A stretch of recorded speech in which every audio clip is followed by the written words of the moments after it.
And what this will begin to teach you, not just through knowledge, but through experience, what this will begin to teach you is that your personality is not a static thing.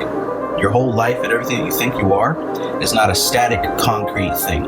It's actually a composition of a bunch of small habits and small beliefs. And if you begin to change them, it's almost like restructuring something at the atomic level. You can have a much greater impact when you start from the smaller atomic level. And I know I kind of skipped ahead one part, but just going back, what he said about laughter as well.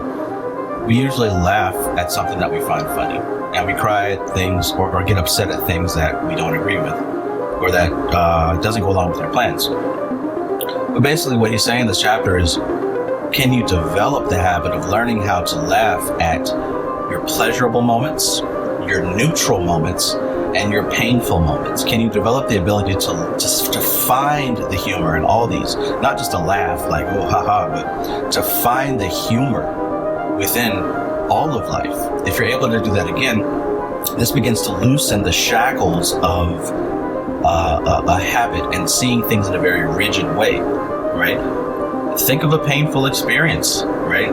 Can you see outside of your own perspective in such a way that you can kind of see the humor in it, even if it's a dark humor? Same thing goes, and it's not that anything is super special about laughter, because this can be done with any emotion.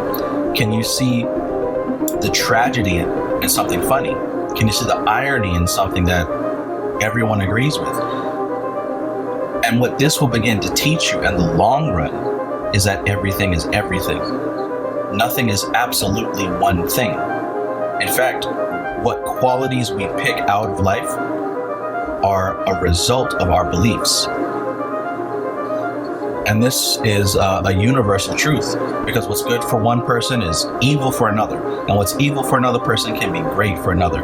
But are you able to break out of your limited perspective and see the different angles of these situations? Right? So this was the part about the metamorphosis. And like I said, this is a direct stairway to what we call the great work, which is transforming the self, transforming the mindset of a regular, mundane, basic-ass human into the mindset of a magus who actually gets work done and transmutes reality in their own vision. Okay, so in the next module, we're going to deal with the homework. Now again, this chapter, this part of the book is actually very simple, very self-explanatory. And like I said before, we're dealing with the fundamentals here.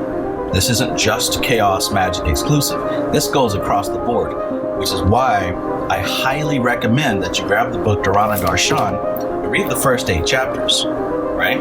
Because these first 8 chapters are going to also detail what was said in this Chaos Magick book, but take it 100 steps further, 100% further, breaking it down in such a way that anybody can do it really. So get this book if you don't have it by now. And if you just simply refuse to get this book, I've read those 8 chapters as an audiobook on YouTube. You can easily find them. So go to the homework section next, and let's continue.